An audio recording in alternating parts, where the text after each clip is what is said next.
You bought the bungee cords, you moved the bird feeder twice. You put a brick on the trash can lid, you locked the shed. You even told your neighbor, with maybe a little too much confidence, that you finally had the raccoon thing handled. Then, the next morning, there it is, a muddy paw print on the porch step. A lid tilted just enough to be wrong, a feeder somehow lighter than it was last night. And on the camera footage at 2:47 inches the morning while you were asleep, a single raccoon, calmly walking around your yard like a building inspector with a clipboard. If you've ever felt like you're losing this match, you're not imagining it. There is a real reason raccoons keep winning around homes like yours. And it is not the reason most homeowners think. Most of us approach this like a security problem. The raccoon is the threat. The trash can is the thing being defended. We add a lid. We add a strap. We add a rock. We treat it like a one-time fix.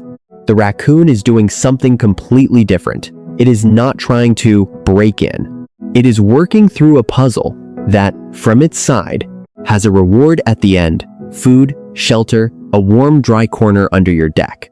Something that paid off once and might pay off again. That difference object versus puzzle is most of why this whole situation feels so unfair. It helps to stop thinking of a raccoon as a furry vandal and start thinking of it as a small, patient problem solver in fur. Researchers like Suzanne McDonald in Toronto have spent years watching urban raccoons work through latches, lids, and barriers. And what stands out in that work is not raw strength. It is patience and trial and error. They try a thing. It does not work. They try a slightly different thing. Eventually, something gives. In your yard, that looks less dramatic. It looks like a raccoon nudging the same trash can lid in 3 different spots, climbing the same fence post from 2 angles, tugging on the same feeder hook for a week before figuring out the angle. It is not malice. It is optimization. From the raccoon's side, every visit is just another small experiment. And experiments are cheap when you have all night. Here is the part that quietly tilts the whole game. You are awake for maybe 16 hours a day. Of those, you are probably outside, actually paying attention to the yard for less than 1. Maybe you check the trash before bed. Maybe you glance at the porch when the dog goes out before sleep. The raccoon is active during the hours you are not. Wildlife managers who work with urban raccoons often note that these animals shift their movement around human activity. Your yard is busiest with people from morning to evening. Theirs starts after the porch light goes off and the last car pulls into the garage. That gives them, very roughly, 6 to 8 uninterrupted hours every night to test whatever you built during the day.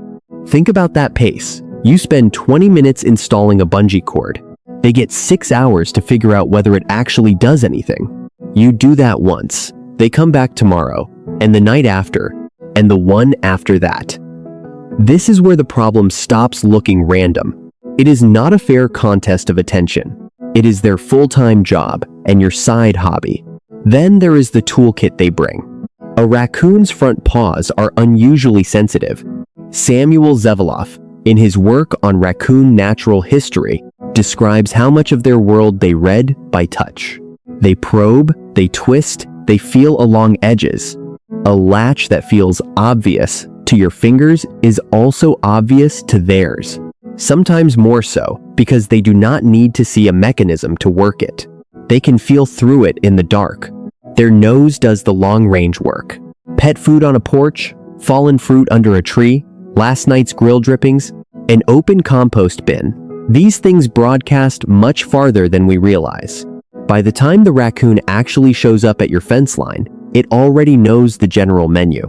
The puzzle is just access. And then there is memory. Urban wildlife observers often report that raccoons return, night after night, to places that have rewarded them before. Even after the reward is gone, they may keep checking, because in their experience, that spot has paid off.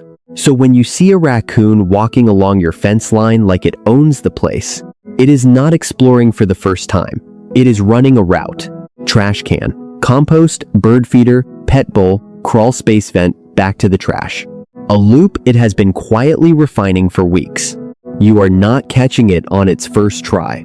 You are catching it somewhere around version 11 of its plan. And this is the part that quietly does most of the damage. Because the raccoon does not actually need to win every night. It only needs to win sometimes. This is where most homeowners, honestly including me, lose the plot. We are not consistent. We get tired, we forget. The trash goes out one night without the bungee cord because it is raining and we just want to be back inside. The bird feeder gets refilled, but the spilled seed under it does not get swept up.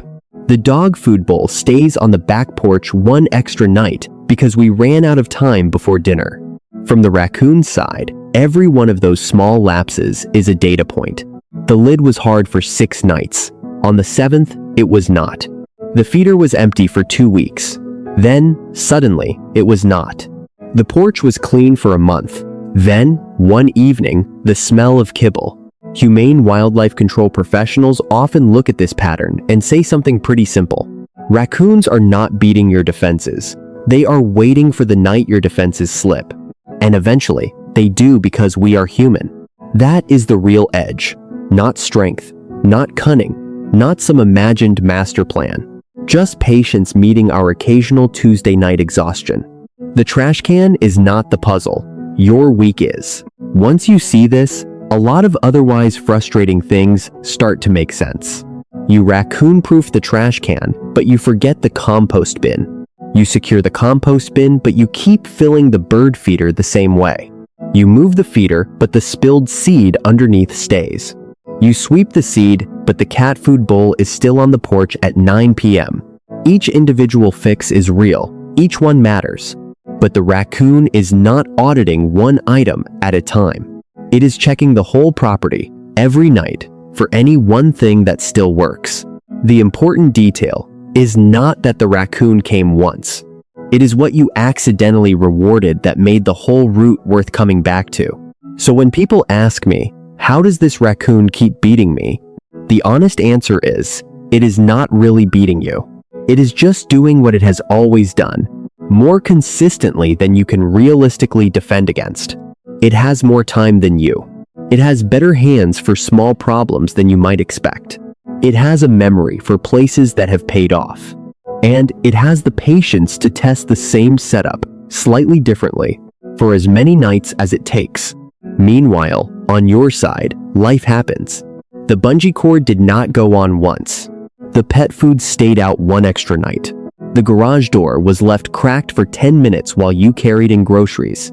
That is not a moral failure. That is just being a person with a job and a family and a long week.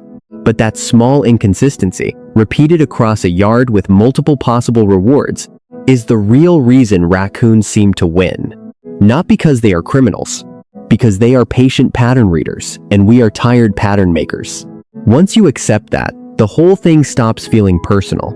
It starts feeling solvable. So tonight, instead of asking the usual question, how did it get in, try a different one. Ask, where did I accidentally reward it? Walk the property tomorrow morning while it is light. Trash area, compost, bird feeder, pet bowls, grill, porch, garage door seal, crawl space vents, deck edges. Anywhere food, smell, or warmth can quietly leak out into the yard. You are not looking for damage. You are looking for the small, easy reward that made your house worth a return visit in the first place. Pick the one that is easiest to fix this week. Then pick the next one next week. Most people do not lose this because raccoons are too smart. They lose because they keep carefully guarding the wrong thing. Change what is worth coming back for, and the raccoon, eventually, runs its route somewhere else.